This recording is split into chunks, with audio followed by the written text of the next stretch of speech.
குண்டலகேசி வரலாறு பகுதி 3 தொடர்கிறது. காலன் அவள் பேசுவதை பொருட்படுத்தவே இல்லை. தன் வழியே போனான். ஒரு கட்டத்தில் மனைவி குண்டலகேசியினுடைய நச்சரிப்பு தொந்தரவு தாங்க முடியாமல் அவளை கொலை செய்ய திட்டமிட்டார். ஒரு நாள் அவளிடம் தான் திருந்து விட்டதாகவும் தவறான காரியங்களில் ஈடுபட மாட்டேன் எனவும் சத்தியம் செய்து அவள் நம்பும்படி சொன்னான்.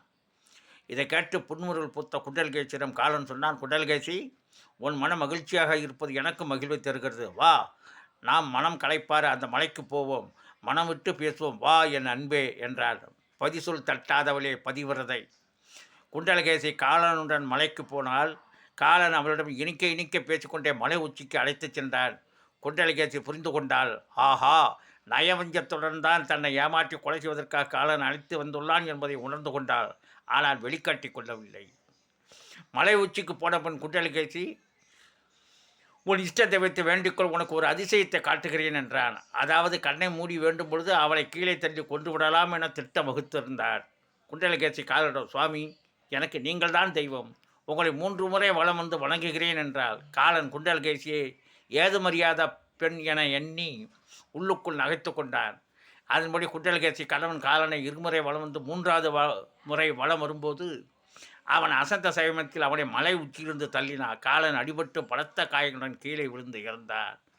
சீர்கேடனை, பல பெண்கள் வாழ்வனை சீரழித்தவனை, பல குடும்பங்களை நாசம் செய்தவனை கணவனாக இருந்தாலும் கொல்லுவது பாவமில்லை என புரட்சிகரமாக முடிவெடுத்த புரட்சி பெண் குண்டலகேசி காப்பிய தலைவியானாள்.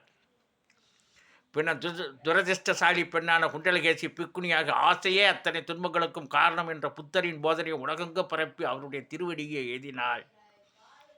இதிலிருந்து என்ன நீதி தெரிந்து கொள்கிறோம்? இந்த வரலாறை நான் சொல்ல வேண்டியதனுடைய காரணம் என்ன? இதன் மூலம் மக்களுக்கு நான் என்ன நீதியை சொல்கிறேன் என்றால், இளம்பெண்கள் காதல் வலையில் காமுகனிடம் வீழ்ந்துவிடக்கூடாது. பெற்றோர் சொல் கேட்டு திருமணம் செய்து கொள்வதே பல வகையிலும் பாதுகாப்பானது. தம்பி, கேட்டாயா கதையை?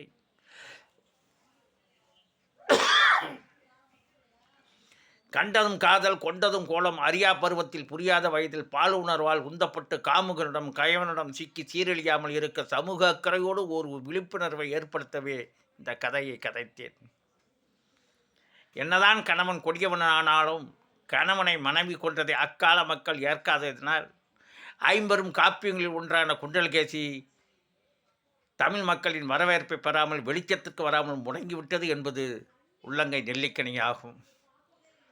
புரட்சி பெண்ணை குண்டலகேசி வரலாறு நமக்கு ஒரு 50 காப்பியங்களை அது ஏன் சேர்த்தது என்பதை நன்றாக அறிந்திருப்போம், அறிவோம், அறிந்து கொள்வோம். உங்கள் செவிமடுத்து கேட்ட உங்கள் அனைவருக்கும் என் சிறந்தாழ்ந்த நன்றியை மீண்டும் தெரிவித்து கொண்டு உங்கள் அன்பு உள்ளங்களிலிருந்து விடைபெறுகிறேன். மீண்டும் சந்திப்போம். நன்றி. வாழ்க வளமுடன். வி. பாலு, துணை ஆட்சியர், ஓய்வு.